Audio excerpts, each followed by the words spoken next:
الحياة الدنيا وفي الآخرة لا تبديل لكلمات الله ذلك هو الفوز ولا يحزنك قوله إن العزة لله جميعا هو السميع العليم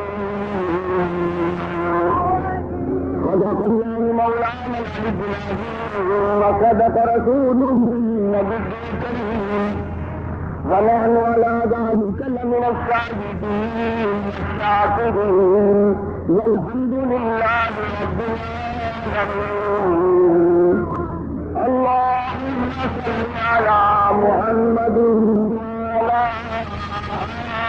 آل محمد كما صليت على إبراهيم وعلى آل إبراهيم إنك حميد مجيد اللهم بارك على محمد وعلى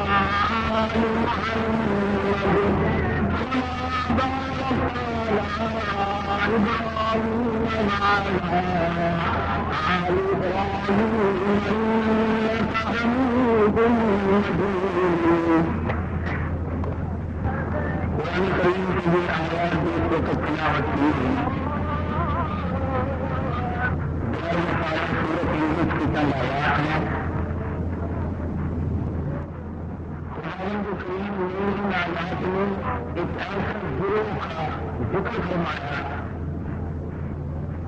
ایک ایسے طبقے کی پہچان بتلائی اللہ کے نام ایک ایسی جماعت کی شناخت بتلائی جن کو ہم سب کی زبان میں اولیاء اکرام رحمہم اللہ علیہ اجمعین کہتے ہیں جو تمام مخلوقات کا پروردگار ولی کے لفظی معنی دوست کے ہیں وارث کے ہیں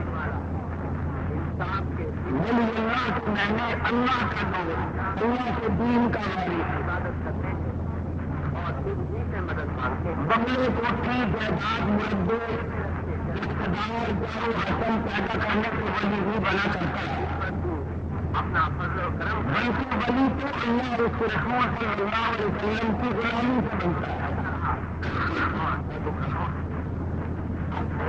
جتنا شریعت کا زیادہ تابعدار ہوگا اتنا ہی بڑا ولایت میں مقام رکھتا ہوگا ہمارے یہاں یہ دیکھنا تو لوگوں نے چھوڑ دیا کہ شریعت محمدیہ صلی اللہ علیہ وسلم کا تابعدار ہے کہ نہیں ہم پیچھے پا گئے قیامتوں سے فلاں ولی یوں کر دیتا ہے فلانا ولی یوں کر دیتا ہے فلانے ولی نے یوں کر دیا فلانے ولی نے یوں کر دیا حالانکہ دین کے اندر ان باتوں کی کوئی حیثیت نہیں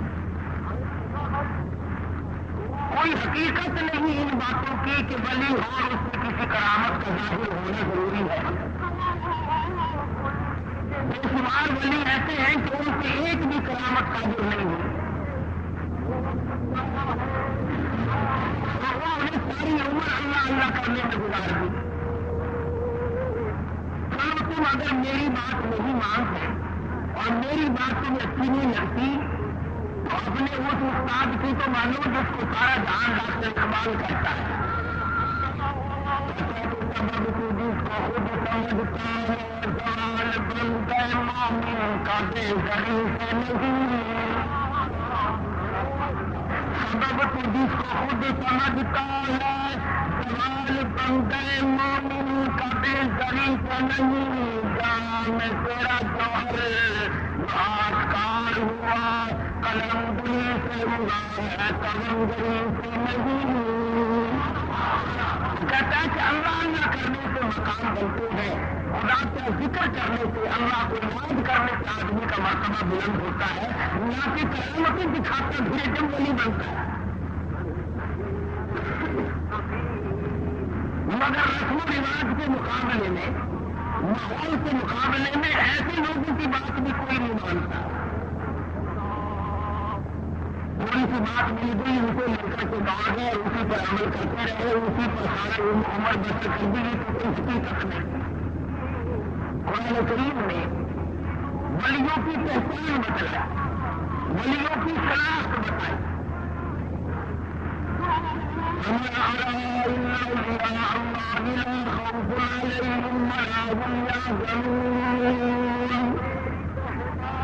خبردار وہ لوگ جو اللہ کے دوست ہیں، ان کو دنیا اور آخرت میں کوئی حزن و ملال نہیں، کوئی پریشانی نہیں۔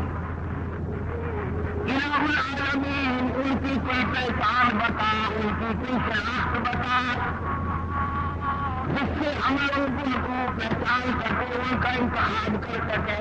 ہمارے الذین آمنوا وکانوا یتقون۔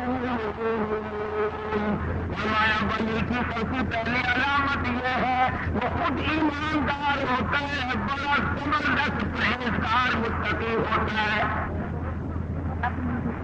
وہ تو اتنا بڑا پرہیزگار بنتا ہے۔ علماء کرام نے لکھا ہے کہ بزرگ کے واقعات میں ان کے سامنے ہندوانہ لا کے رکھا گیا، اللہ والے نے ہاتھ میں ہندوانہ لیا، چاقو لے لیا، پوچھنے لگے علماء کرام سے بتاؤ ہندوانہ توڑ کر کھانا سنت ہے یا کاٹ کے کھانا سنت ہے؟ علماء کرام نے جواب دے دیا ہمیں اس بارے میں کوئی علم نہیں۔ اللہ والے نے ہندوانہ واپس رکھ دیا، فرمانے لگے اگر توڑ کے کھاؤں وہ ڈر ہے کہیں کاٹ کے کھانا سنت نہ ہو، اور اگر کاٹ کے کھاؤں تو ڈر ہے کہیں توڑ کر کھانا سنت نہ ہو۔ میں ایسے کام سے پیچھے ہٹ جاتا ہوں جس کے بارے میں میرے آقا حضرت محمد رسول اللہ صلی اللہ علیہ وسلم کی سنت مجھے معلوم نہیں۔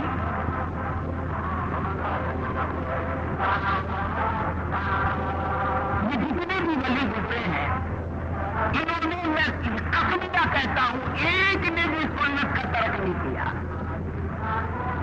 رات ہو، دن ہو، صبح ہو، شام ہو، یہ لوگ سنت پہ عمل کرتے تھے، اور سنت پہ عمل کیے بغیر ولایت ہو بھی نہیں سکتی۔ کیوں؟ سرکار مدینہ صلی اللہ علیہ وسلم کی چوٹیوں کے صدقے میں تو ولایت ملتی ہے۔ وہ لوگ تو مدینے کی راہ لیتے ہیں اور اپنے آپ کو مدینے کی شریعت کے سامنے قربان کر دیتے ہیں۔ امیر ہو، غریب ہو، چھوٹے ہو، بڑے ہو، مرد ہو، عورت ہو، کوئی بھی ہو، ساری کی ساری زندگی قرآن سنت کی روشنی میں معلومات کر کے اس کے مطابق گزارتے ہیں۔ اتنا پرہیزگار ہوتا ہے ولی مولانا مظفر حسین کاندھلی رحمۃ اللہ علیہ۔ دلی جانا چاہتے ہیں، کاندھلے سے اونٹ پہ سوار ہو کر سامان دکھلا دیا، یہ میرا سامان ہے، میں خود سوار ہوں گا۔ ایک آدمی آپ ہی کہتے ہیں مولانا یہ رکتا میرا دلی کاغذ کا پرزا ایک آدمی کو پہنچانا ہے۔ مولانا فرمانے لگے بیٹھ جاؤ، اونٹ والا آئے گا، میں اس سے پوچھوں گا جتنا سامان میں نے تجھے دکھا اس کو دکھا دیا ہے اور اپنا بتا دیا ہے، اس سے زیادہ وہ ایک کاغذ کی پرزے کا وزن رکھنے کی اجازت دیتا ہے کہ نہیں؟ اگر میں نے اس کی اجازت کے بغیر اپنی جیب میں ایک رکا کاغذ کا رکھ لیا تو بے ایمانی ہوگی۔ اس کی اجازت کے بغیر ایک کاغذ کا رکا رکھنا بھی جائز نہیں، اس لیے کہ سامان اس کو دکھا چکا ہوں۔ مولانا مظفر حسین کاندھلی رحمۃ اللہ علیہ دلی سے واپس ہونے لگے۔ اس زمانے میں بیل گاڑی چلا کرتی تھی، حضرت بیل گاڑی میں بیٹھ گئے اور دوران گفتگو گاڑی چلانے والے سے معلوم ہوا کہ یہ گاڑی کسی رنگی کی ہے، ایک کنجری کی ہے جس نے کرائے پہ گاڑی رکھی ہوئی ہے اور یہ ملازم ہے اس کا۔ تو مولانا نیچے اتر گئے، فرمانے لگے میں ذرا پیشاب کرنا ہے۔ اس کے بعد پیدل چل دیے کہ ذرا پاؤں کھولتا ہوں۔ 10 کوس کا سفر ہو گیا، وہ کہتا ہے مولانا بیٹھ جاؤ، بولے کہ نہیں ساتھ ساتھ چلوں گا یوں۔ جو 10 کوس کا سفر ہو گیا تو وہ گاڑی والا کہنے لگا مولانا میں سمجھ گیا ہوں جب سے میں نے بتایا ہے کہ یہ ایک رنگے کی گاڑی ہے اس وقت سے آپ اس میں سوار نہیں ہوئے. میرا خیال ہے کہ آپ اس میں سوار ہوں گے ہی نہیں. مولانا نے فرمایا ہاں بات تو یہی ہے. کہا حضرت مجھے واپس کیوں نہیں کر دیا؟ ہمارا بیٹھا اس لیے نہیں کہ گاڑی کنجری کی ہے اور تجھے واپس اس لیے بھی کیا کہ معاملے کے خلاف ہو جائے گا.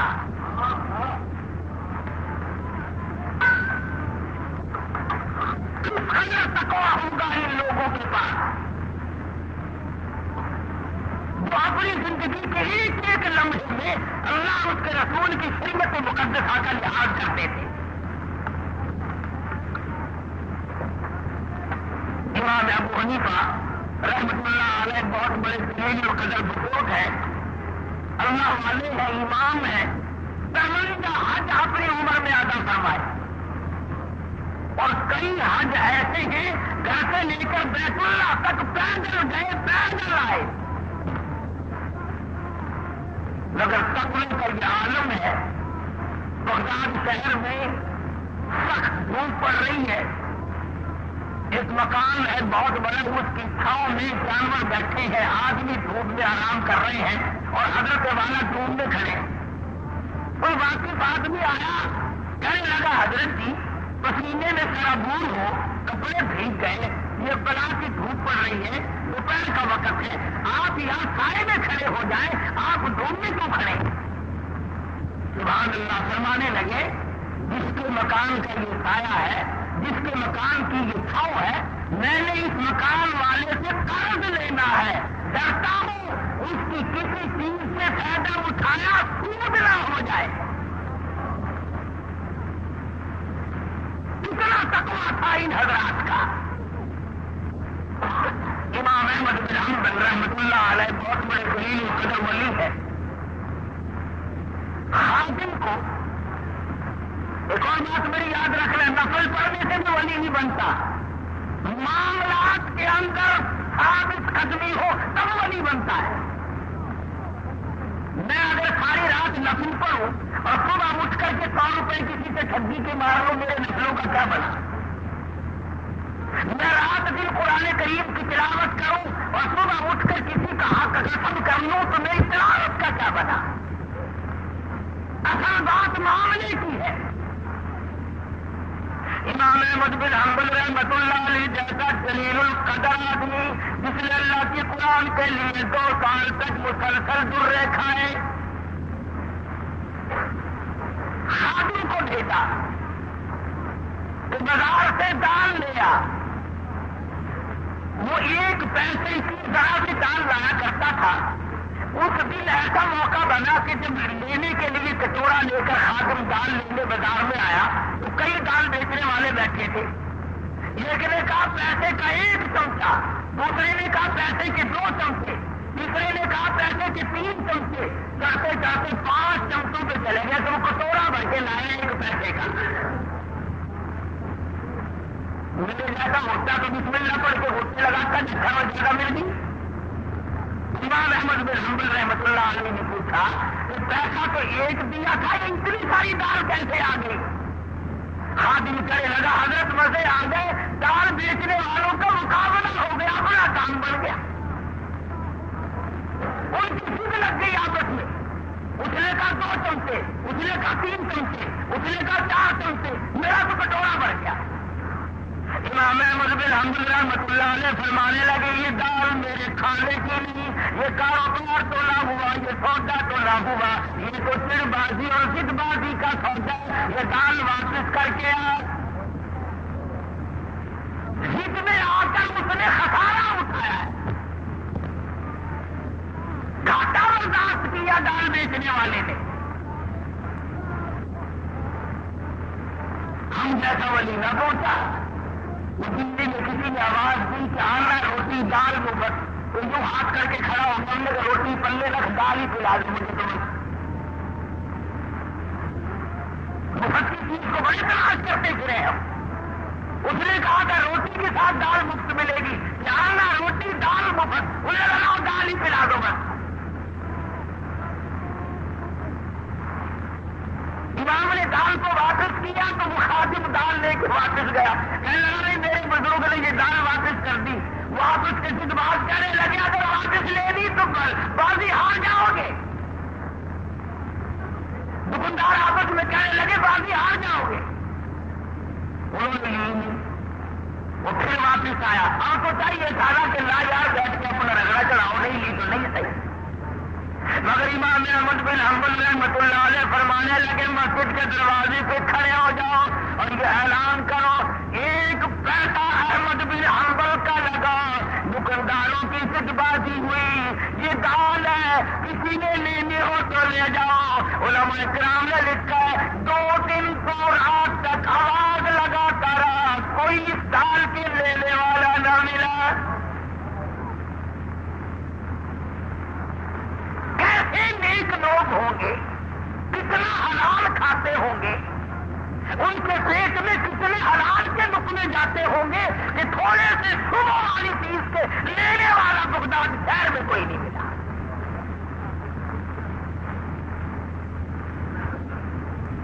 امام ابو حنیفہ رحمۃ اللہ علیہ کے سامنے ایک آدمی آیا, پوچھا کیا بات ہے؟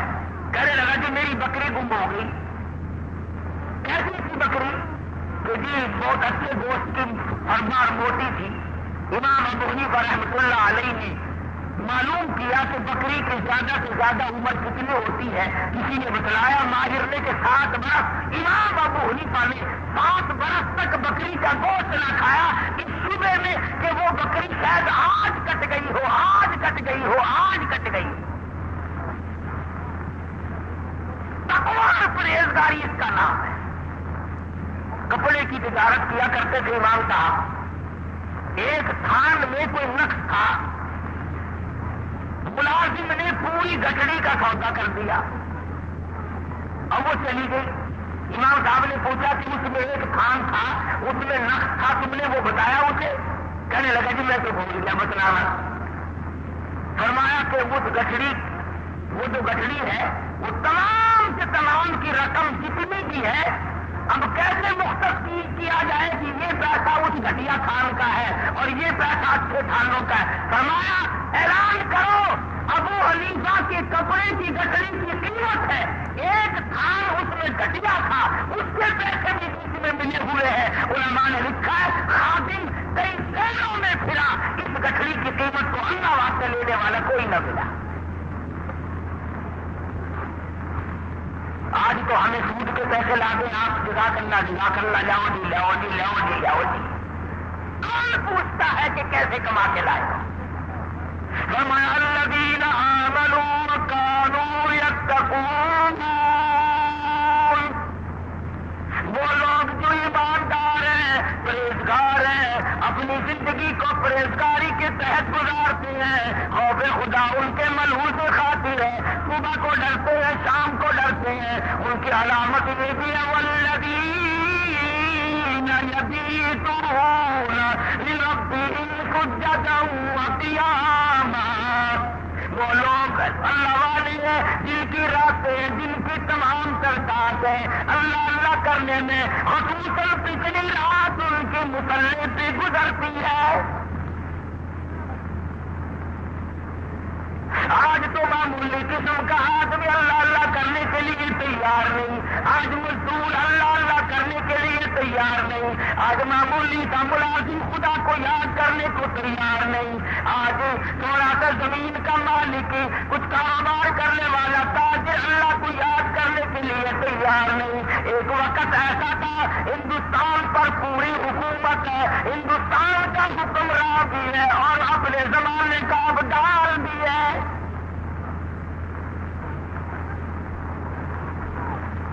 آج تو 2 ٹکے جس کے پلے آ گئے اس کا غرور ختم نہیں ہوتا, اس کی انانیت ختم نہیں ہوتی.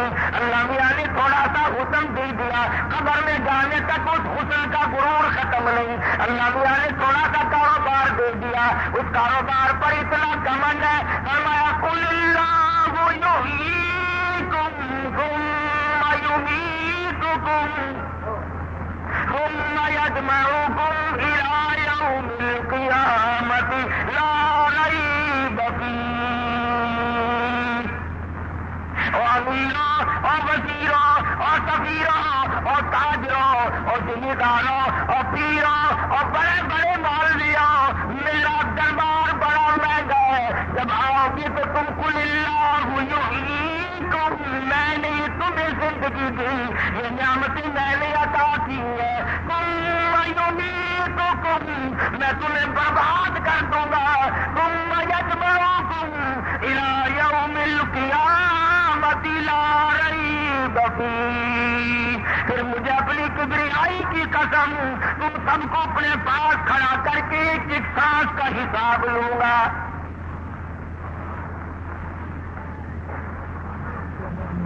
اب تو نہ معلوم میرے اور تیرے دل کو کیا ہو گیا، ہماری آنکھوں کو کیا ہوا، ہمارے دماغ کو کیا ہو گیا۔ خدا کی قسم ایک ولی کی تمہیں بات سناؤ حیران ہو جاؤ گے۔ خواجہ قطب الدین بختیار کاکی سب کہہ دو رحمت اللہ علیہ، بہت بڑا ولی ہے۔ بابا فرید الدین شکر گنج رحمت اللہ علیہ پاک پٹن شریف والوں کا پیر ہے، بڑے بڑے ولیوں کا پیر ہے، بڑے بڑے بزرگوں کا پیر ہے۔ خواجہ قطب الدین بختیار کاکی رحمت اللہ علیہ دلی میں بہت بڑے ولایت کے منصب پہ فائز ہیں۔ موت تو پیروں کی بھی آتی ہے، موت تو مولویوں کی بھی آتی ہے، میں نے سنا ہے کہ صدروں کی بھی موت آ جاتی ہے، میں نے سنا ہے گورنر بھی مر جاتے ہیں، میں نے یہ بھی سنا ہے کہ وزیروں کے بنگلے بھی سنسان ہو جاتے ہیں، میں نے سنا ہے بڑے بڑے تاجروں سفیروں کی کوٹھیاں ویران ہو جاتی ہے۔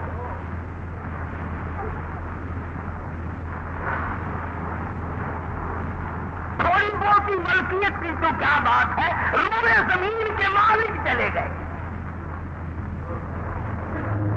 زمین اتنوں کو کھا گئی اور کبھی ڈکار نہ لی، اربوں کھربوں انسان زمین میں چھپ گیا۔ خواجہ قطب الدین بختیار کاکی رحمت اللہ علیہ کا آخری وقت آیا، وصیت نامہ لکھا۔ ہمارے یہاں تو وصیت نامے اس قسم کے ہوتے ہیں، چھوٹی کوٹھی چھوٹی بیوی کی، بڑی کوٹھی بڑی بیگم کی، فلاں رقبہ فلاں لڑکے کا، فلاں کار فلاں کی، ہم تو یہی لکھیں گے نا، اور ہم نے کیا لکھنا ہے؟ اصل تو لکھنے کی نوبت ہی نہیں آتی، گول گول گرم کر کے موت آتی ہے، فرصت ہی نہیں لکھنے کی۔ اور لکھے گا تو وہ جس کو موت کا یقین ہو، جس کا یہ خیال ہو کہ میری موت آئے گی۔ میرا تیرا تو یہ خیال ہے کہ ہم نے مرنا ہی نہیں، جو زمین میں چلے گئے موت ان کو الاٹ تھی، ہم کیوں مرے؟ اللہ پاک فرماتے ہیں اور تم تو کیا ہو، تم سے بڑے بڑے آئے اور جب میں نے ان کو جھٹکا دیا کیوں نہ کر سکے؟ یہ کیونکہ ولی تھے، وصیت نامہ لکھ دیا، میرا جنازہ ہو، جنازہ پڑھانے کی شرطیں لکھ ماری۔ پہلی شرط یہ ہے میری نماز جنازہ وہ آدمی پڑھائے، وہ آدمی میرا جنازہ پڑھا سکتا ہے جس میں 4 شرطیں پائی جائے۔ میرا نماز جنازہ ہر آدمی نہ پڑھائے، ہر کوئی میرے جنازے کے لیے کھڑا نہ ہو، وہ آدمی پڑھائے جس میں 4 شرطیں پائی جائے۔ پہلی شرط یہ ہے جب سے اس نے ہوش سنبھالا میرے جنازے کے وقت تک اس کی ایک وقت کی بھی، ایک دن کی بھی، ایک نماز بھی جماعت کے بغیر نہ ہوئی ہو، ساری عمر میں کبھی تکبیر اولیٰ فوت نہ ہوئی ہو، بیماری میں، دکھ میں، درد میں، سفر میں، حضر میں، کسی وقت میں بھی، کسی پریشانی میں بھی، کیسی تکلیف کیوں نہ ہو، ایک وقت کی بھی جماعت کی نماز اس کی ترک اور قضا نہ ہوئی ہو، پہلی شرط نماز جنازہ پڑھانے کی ہے۔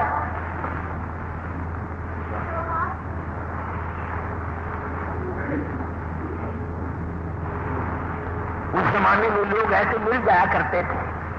امام ابو حنیفہ رحمۃ اللہ علیہ کے واقعات میں لکھا ہے 40 برس تک عیسیٰ کے وضو سے فجر کی نماز پڑھی۔ ایسے لوگ، علامہ ایوب سختانی رحمۃ اللہ علیہ کے واقعات میں لکھا ہے کہ ساری عمر میں ایک دن ایک رکعت نکلی اور وہ بھی ماں بڑی بیمار تھی، اس کو دوا پلانے میں دیر ہو گئی۔ ساری عمر رویا کرتے تھے کہ میری ایک رکعت قضا ہو گئی ساری عمر میں جماعت کی۔ ہمیں جماعت کی پرواہ بھی نہیں۔ علماء کرام نے لکھا جماعت بہت بڑی ہے۔ عبداللہ بن ام مکتوم رضی اللہ تعالیٰ عنہ مدینہ منورہ میں نابینا صحابی ہے، مدنی کریم صلی اللہ تعالی علیہ وسلم کی خدمت عالیہ میں حاضر ہوا، عرض کرنے لگا یا رسول اللہ میرے ماں باپ آپ سے قربان ہو جائے، محتاج ہوں، معذور ہوں، مجبور ہوں، نابینا ہوں، ٹھوکریں لگتی ہے، ٹکر بھی لگ جاتی ہے، نماز کے لیے آتا ہوں، اگر آپ ہی جا سکتے ہیں تو میں گھر میں نماز ادا کر لیا کروں۔ رحمت دو عالم صلی اللہ علیہ وسلم نے فرمایا ہاں تو مجبور ہے گھر میں نماز ادا کر لیا کر۔ وہ ابھی پوچھ کر 10 قدم نہ گیا ہوگا کہ جبریل امین تشریف لائے۔ عرض کیا یا رسول اللہ آپ نے عبداللہ بن ام مکتوم کو گھر میں نماز پڑھنے کی اجازت دے دی، حالانکہ ایسے لوگوں کی وجہ سے دوسروں کی نماز قبول کی جاتی ہے، ایسوں کی وجہ سے تو دوسروں کی نماز مقبول ہوتی ہے، آپ نے اس کو گھر میں نماز کی اجازت کیوں دی؟ واپس بلایا اور فرمایا عبداللہ اذان سنتے ہو؟ جی ہاں یا رسول اللہ سنتا ہوں۔ فرمایا پھر تو مسجد میں آنا ہی پڑے گا۔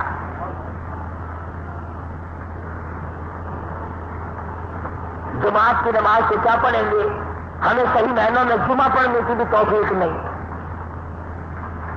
کئی لوگ جمعے میں بھی چلاکی مارتے ہیں، خطبے میں آ جائیں گے، جماعت آخر رکعت میں آ کے رل جائیں گے اور اپنے دل میں خیال کرتا ہے کہ میں نے جمعہ پڑھ لیا، تو تجھے معلوم نہیں کہ گھاٹا کتنا پڑا۔ تو خواجہ قطب الدین بختیار کاکی رحمۃ اللہ علیہ نے پہلی شرط لکھ دی میری نماز جنازہ وہ آدمی پڑھائے جس کی تمام عمر میں کبھی بھی کسی حال میں بھی اس کی ایک وقت کی بھی جماعت کی نماز قضا نہ ہوئی ہو۔ ہماری دوسری شرط یہ ہے میری نماز جنازہ وہ آدمی پڑھائے جس کی تمام عمر میں کبھی بھی بیماری میں، سفر میں، کبھی بھی کسی حال میں بھی اثر کی سنت قضا نہ ہوئی ہو۔ اب یہ ولی ہے، دیکھو کیا کیا شرطیں اپنے جنازے کے لیے لکھ رہا ہے۔ فرمایا میری نماز جنازہ وہ آدمی پڑھا سکتا ہے جس کے فرض تو کیا، واجبات تو کیا، ضروری نماز تو کیا، اثر کی سنت ہے جو نفل کے درجے میں وہ بھی کبھی اس سے قضا نہ ہوئی ہو۔ فرمایا تیسری شرط یہ ہے میری نماز۔ تو خواجہ قطب الدین بختیار کاکی رحمۃ اللہ علیہ نے پہلی شرط لکھ دی میری نماز جنازہ وہ آدمی پڑھائے جس کی تمام عمر میں کبھی بھی کسی حال میں بھی اس کی ایک وقت کی بھی جماعت کی نماز قضا نہ ہوئی ہو۔ ہمارا دوسری شرط یہ ہے میری نماز جنازہ وہ آدمی پڑھائے جس کی تمام عمر میں کبھی بھی بیماری میں، سفر میں، کبھی بھی کسی حال میں بھی اثر کی سنت قضا نہ ہوئی ہو۔ اب یہ ولی ہے، دیکھو کیا کیا شرطیں اپنے جنازے کے لیے لکھ رہا ہے۔ فرمایا میری نماز جنازہ وہ آدمی پڑھا سکتا ہے جس سے فرض تو کیا، واجبات تو کیا، ضروری نماز تو کیا، اثر کی سنت ہے جو نفل کے درجے میں ہے وہ بھی کبھی اس سے قضا نہ ہوئی ہو۔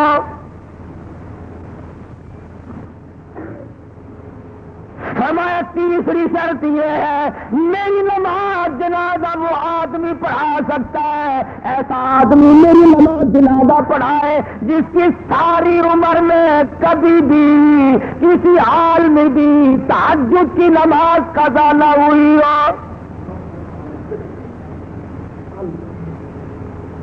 اس لیے کہ تہجد کی نماز کو خاص دخل ولایت کے ساتھ امن هو قانت آناء الليل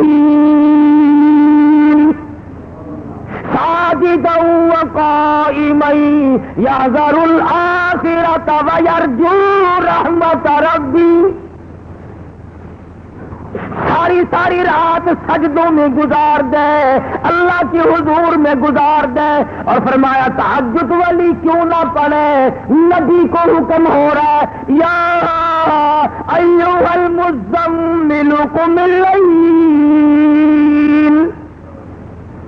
الا قلیلا نصفہ او انقص منہ قلیلا، اور کالی کملی اوڑھنے والے اٹھو اور میرے سامنے کھڑے ہو کر قرآن کی تلاوت کرو۔ نبی کو خدا حکم دیتا ہے کہ رات کو اٹھ کر میری یاد کر، ولی ساری رات عبادت میں گزارتا ہے۔ ہمارے زمانے کے بعض پیر سے پوچھو نا حضرت جی نماز نہیں پڑھ دے، آخر میں مدینے میں پڑھ کے آنا، میں مدینے میں پڑھ آیا، روٹی اتھو رگڑتا ہے، سارے کھانے کے پینے کے پہننے کے سارا رگڑا اتھوں چاڑتا ہے تو نماز مدینے میں پڑھتا ہے۔ خواجہ قطب الدین پیر ہے، ولیوں کا ولی ہے، بہت بڑا بزرگ کہتا ہے میری نماز جنازہ وہ آدمی پڑھائے جس کی ساری عمر میں ایک دن کی بھی تہجد کی نماز قضا نہ ہوئی ہو۔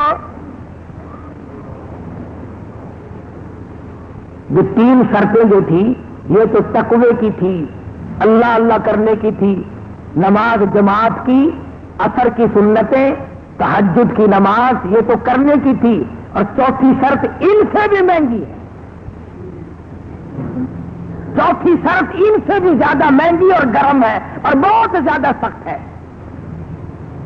فرمایا لوگوں میری نماز جنازہ وہ آدمی پڑھائے جس کی تمام عمر میں کبھی بھی کسی حال میں بھی ساری زندگی میں غیر عورت پہ اس کی کبھی نگاہ نہ پڑی ہو۔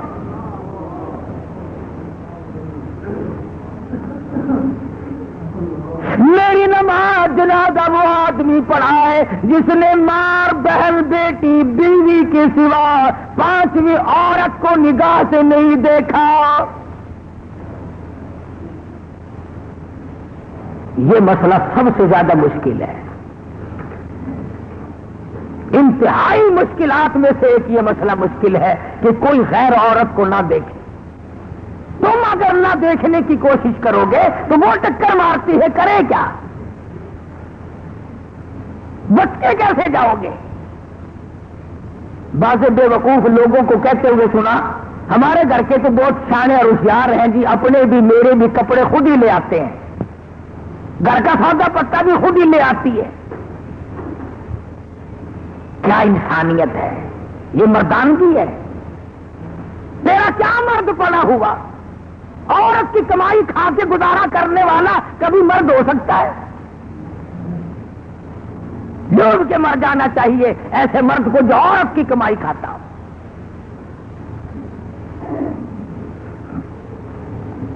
نگاہ کی حفاظت مدنی کریم صلی اللہ تعالی علیہ وسلم کے زمانے سے صحابہ کرام میں اتنی تھی، یہودی عیسائی دین کے اگرچہ دشمن تھے مگر اپنی جوان بیٹیوں کو، جوان بہنوں کو سال سال 2 سال کے لیے تجارت کے لیے جاتے تھے، مسلمانوں کے گھر میں چھوڑ جاتے تھے۔ خدا کی قسم کبھی کسی مسلمان پہ جھوٹا الزام بھی نہیں لگا، کبھی مسلمان کافروں کی بیٹیوں کی عزت کی حفاظت کیا کرتا تھا، ان کی آبرو کی حفاظت کیا کرتا تھا۔ آج تیری آبرو سڑکوں پہ رلتی پھرتی ہے، آج تیرا دیوالیہ نکل گیا اور احساس تک نہیں کہ ہو کیا رہا ہے۔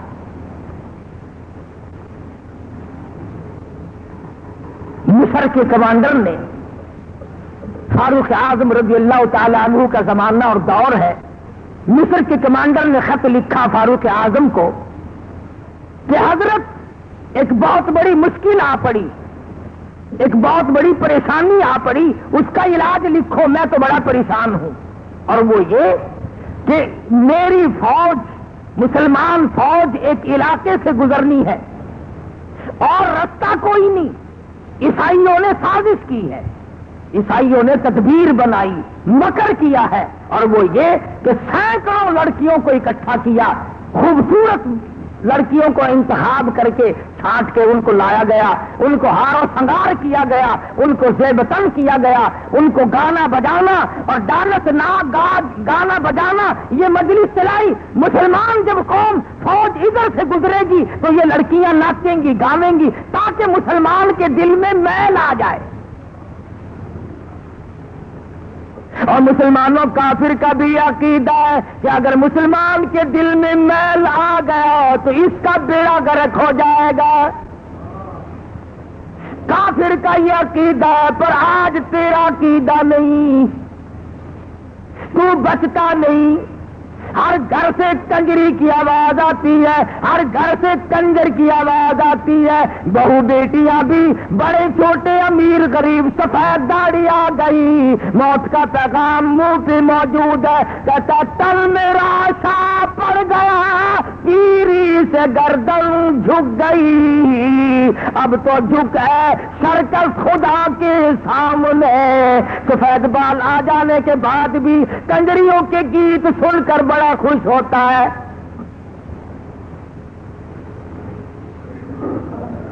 اور جب ہماری روحوں میں گانا بجانا رچ گیا تو ہم گیت سنتے ہی مریں گے، گانے گاتے یا گانے سنتے ہی مریں گے۔ مصر کے کمانڈر نے فاروق اعظم کو لکھ دیا، اللہ والے میں بڑا پریشان ہوں، فوج کے لیے دوسرا راستہ کوئی نہیں، عیسائیوں نے بڑی سازش کی ہے، کہیں مسلمان قوم کا بیڑا غرق نہ ہو جائے۔ امیر المومنین خلیفۃ المسلمین سیدنا فاروق اعظم رضی اللہ تعالی عنہ نے خط کا جواب لکھا، فرمایا کوئی پریشانی کی بات نہیں، ساری فوج کو اکٹھا کر کے قرآن کریم کی ایک آیت سنا دو، ایک آیت سنا دو اللہ کے قرآن کی۔ فاروق اعظم کا یہ عقیدہ، پوری فوج کو ایک آیت کافی ہے، آج عوام اور حکام کو سارا قرآن کافی کوئی نہیں۔ کون سا گھر ہے جس میں اللہ کا قرآن نہیں رکھا؟ کون سی مسجد ہے جس میں خدا کا قرآن نہیں؟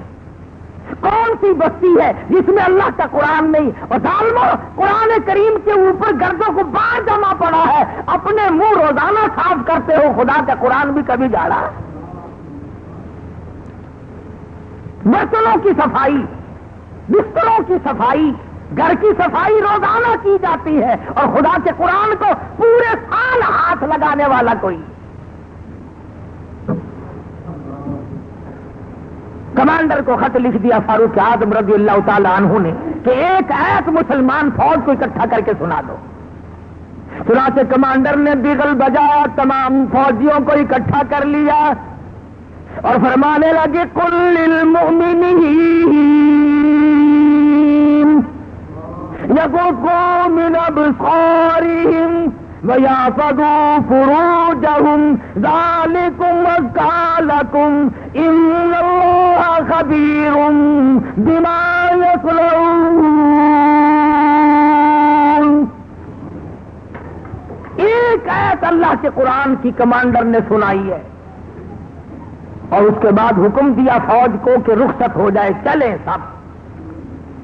اب مسلمان سپاہی گزر رہے ہیں، ڈانس شروع ہے، گانا بجانا شروع ہے، تھک گئی گانا گا گا کر، بے شمار فوج تھی، ڈانس کر کر کے عیسائی لڑکیاں تھک گئی، کسی نے یوں سر اٹھا کے نہیں دیکھا، کسی نے آنکھ اٹھا کر نہیں دیکھا۔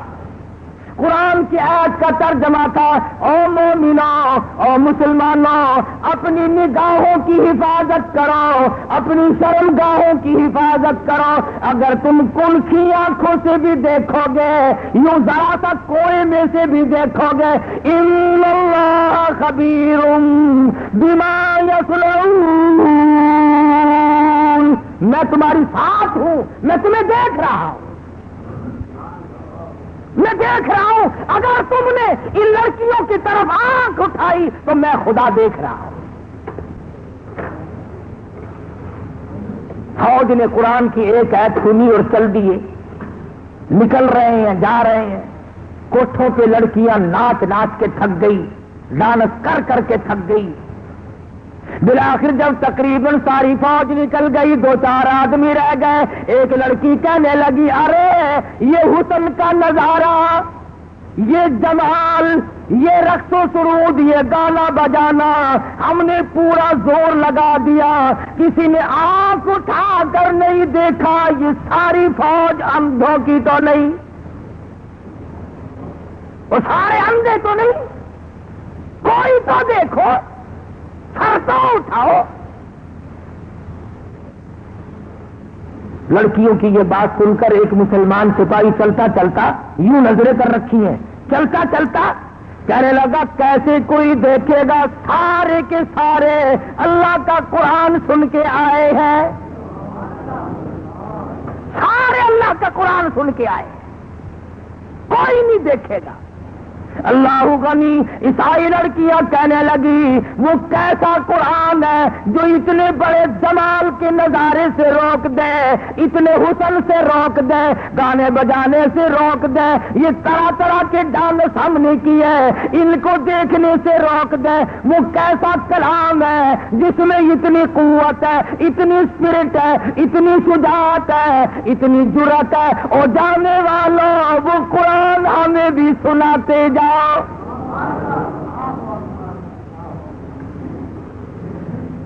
وہ خدا کا قرآن ہمیں بھی سناتے جاؤ۔ ایک مسلمان سپاہی نیچے نظریں کی ہوئی ہے، چلتا بھی جاتا ہے اور کہتا ہے، قل للمؤمنین یغضوا من ابصارهم ویحفظوا فروجهم ذلکم ازکی لکم ان اللہ خبیر بما یصنعون۔ ادھر مسلمان سپاہی قرآن پڑھتا جاتا ہے، ادھر پرندوں کی طرح لڑکیوں نے چھلانگ لگا کر کے نیچے آنا شروع کر دیا۔ اور قرآن پڑھنے والوں، نہ چھوڑ کے جاؤ، ہمیں بھی ساتھ لے جاؤ۔ علماء نے لکھا ہے، ایک آیت سن کر کئی 100 عیسائی لڑکی مسلمان بن گئی، اور ہم مسلمان ڈوب کے مر جائیں سارا قرآن سن کر کے آج تک مسلمان نہ بنے، آج تک مسلمان نہ بنے۔ تو خواجہ قطب الدین بختیار کاکی رحمت اللہ علیہ نے چوتھی شرط لکھ ماری، فرمایا، میری نماز جنازہ وہ آدمی پڑھائے جس کی ساری عمر میں کبھی بھی کسی حال میں بھی غیر عورت پہ اس کی نظر نہ پڑی ہو۔ دلی میں خواجہ قطب الدین بختیار کاکی رحمت اللہ علیہ کا انتقال ہو گیا۔ میرٹھ، غازی آباد، مراد آباد، پانی پت، سہارنپور، پوری دنیا میں لوگوں نے شور مچایا، اتنی مخلوق آئی۔ علماء کرام نے لکھا ہے کہ کئی لاکھ آدمی جنازہ پڑھنے آیا۔ جنازہ رکھا ہوا ہے. تھوڑی تھوڑی سی دیر کے بعد وصیت نامہ پڑھ کے سنا دیا جاتا ہے کہ بھی خواجہ صاحب نے یہ لکھا ہے، دیکھ لو، جس میں یہ 4 شرطیں پائی جاتی ہو وہ آگے آؤ، جنازہ پڑھاؤ. مفتی موجود تھے، قاضی موجود تھے، قاری موجود تھے، عالم موجود تھے، مگر اپنے اندر 4 شرطیں مکمل نہیں دیکھتے تھے. کسی نے ہمت نہ کی کہ آگے بڑھ کر جنازہ پڑھائے. سچائی کا زمانہ تھا. آج اگر کوئی لکھ کے بھی رکھو گے نا تو چھلانگ لگا کر پہلے مسلے پہ وہ آئے گا جس نے کبھی فرض پڑے ہی نہیں ہوں گے. انہوں نے کہا چلو اور نہیں تو اخبار میں فوٹو تو آئے گا. ہاں ہاں، کبھی آج شام کو جا کر کے سارے سرانے لکھ کے رکھ دو، بغیر جنازے کے جانا پڑے گا، پڑھانے والا ملے گا ہی نہیں انشاءاللہ. ان شرطوں والا تجھے ملنا ہی نہیں. اس وقت میں نہیں ملا تو آج کیسے ملے گا؟ خواجہ قطب الدین بختیار کاکی رحمۃ اللہ علیہ کا جنازہ رکھا ہے. سارا دن گزر گیا، علماء موجود ہیں، محدثین موجود ہیں، بڑے بڑے ولی موجود ہیں، مگر کوئی جنازہ پڑھانے کی ہمت نہیں کرتا. بالآخر شام ہوئی، ایک آدمی اگلی صف میں سے نکلا اور خواجہ قطب الدین بختیار کاکی رحمت اللہ علیہ کے جنازے کے قریب پہنچا اور منہ سے کفن کا کپڑا اٹھا کے کہنے لگا، او اللہ والے، سمجھ گیا ہوں، جانتا ہوں کسے لکھ کے گئے ہو، کسے حکم دے رہے ہو. او خواجہ تجھے کیا ملا؟ میرا حال یا رب جانتا تھا یا خواجہ جانتا تھا؟ اور تجھے کیا ملا میرا راز فاش کر کے؟ میں چاہتا تھا تیرے سوا، میرے رب کے سوا میرا حال دنیا میں کوئی نہ جانے. میں نے مخفی زندگی گزاری ہے، اب میری مجبوری ہے. آپ نے شرطیں لکھ دی، اب اگر میں اپنا راز چھپاتا ہوں تیرا جنازہ پڑھانے والا کوئی نہیں، اور اگر تیرا جنازہ پڑھاتا ہوں پھر میرا راز باقی کوئی نہیں. یا میرا راز کھلتا ہے یا پھر تیرا جنازہ رہتا ہے. او خواجہ تجھے کیا ملا؟ خود رخصت ہو گئے، مجھے دنیا والوں کے سامنے رسوا کر گئے. میں چاہتا تھا تیرے سوا، میرے رب کے سوا میرا حال کوئی نہ جانے. میں یوں ہی اپنے رب کے حضور جانا چاہتا تھا. خواجہ قطب الدین رحمہ اللہ کے جنازے کے قریب کھڑے ہو کر آنسو بہائے اور منہ ڈھانپ کر آیا اور کہنے لگا، لوگوں اب خواجہ کا جنازہ تو میں پڑھاؤں گا ہی، صفیں درست کرو، میں نماز جنازہ پڑھاؤں گا. 4 شرطیں پائی جاتی ہیں. یقین کرو یہ کوئی صوفی نہیں تھا، یہ کسی مسجد کا امام نہیں تھا، یہ خطیب نہیں تھا، یہ علاقے کا پیر نہیں تھا، یہ کوئی حاجی نمازی نہیں تھا، بلکہ ہندوستان کا اس وقت کا حکمراں، جس وقت یہ شرط نامہ لکھا گیا اس وقت کا پورے ہندوستان کا بادشاہ خواجہ شمس الدین التمش تھا.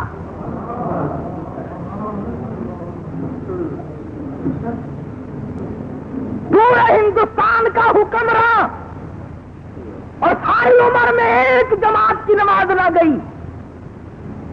بادشاہ ہو اور تہجد کی نماز قضا نہ ہو، بادشاہ ہو اور عصر کی سنتیں کبھی نہ چھوٹی ہو، بادشاہ ہو اور بہن بیٹی اور بیوی اور ماں کے سوا کبھی عورت نہ دیکھی ہو.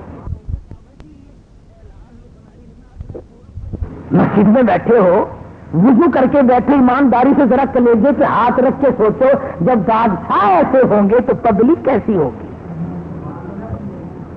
عوام کیسے ہوں گے، لوگ کیسے ہوں گے، حالات کیسے ہوں گے، اس وقت کیسی ہوا چلتی ہوگی. ارے خدا کی قسم ہر آدمی جو مرتا تھا سیدھا جنت میں جاتا تھا.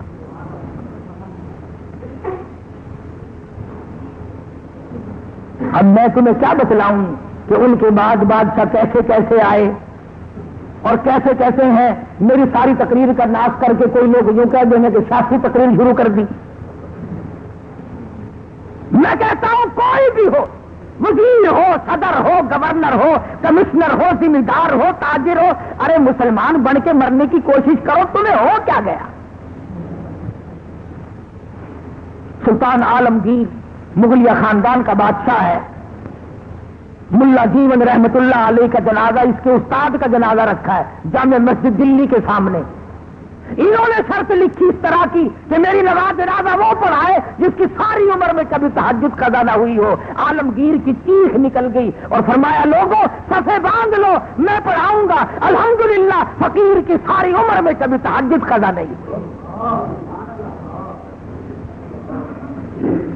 ابھی تم سارے بیٹھے کہہ رہے ہوگے کہ ساری باتیں دلی کی کرتا ہے، بس ملتان کی بتا دوں؟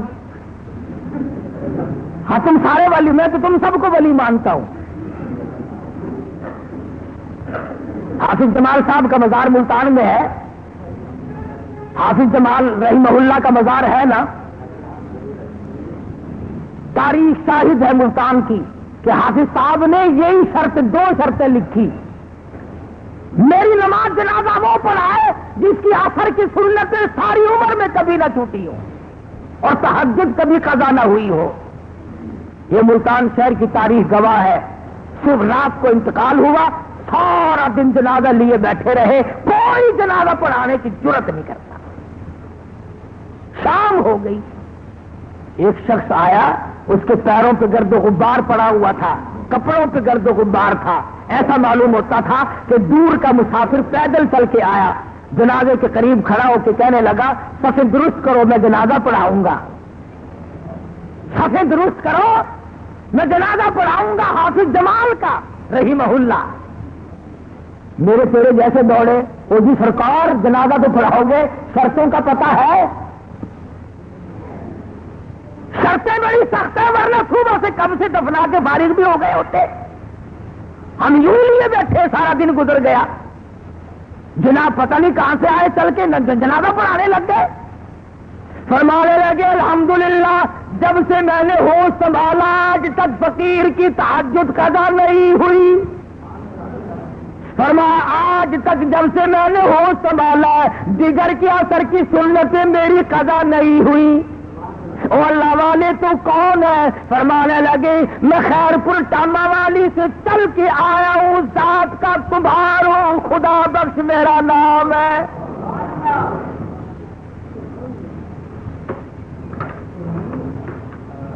بتانا یہ چاہتا تھا کہ ہم تو ولی ایسے لوگوں کو مانتے ہیں، اب تم ان کو ولی مانتے رہو۔ لڑکی کا لڑکا بنا دیا، لڑکے کی لڑکی بنا دی، چمٹے والا پیر، تبلے والا پیر، ہارمونیم والا پیر، میرا قرآن والا پیر، نبی کی حدیث والا پیر۔ حضرت مولانا خواجہ خان محمد صاحب دامت برکاتہم میرے پیر و مرشد ہیں، خان کا سراجیہ والے۔ خدا کی قسم مجلس میں بیٹھ کے تو دیکھ اللہ یاد آ جائے۔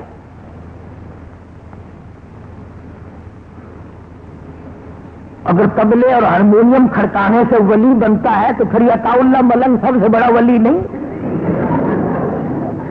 ہاں سوچو ذرا، خدا کے بندوں کچھ انصاف کرو، اپنے دل میں انصاف کرو، کچھ جا کر دیکھو، قبر میں جانا ہے آخر۔ اس لیے اچھے ولیوں کی، اچھے پیروں کی شناخت کرو، پہچان کرو۔ اللہ پاک مجھے اور آپ کو سچا عمل کرنے کی توفیق عطا فرمائے۔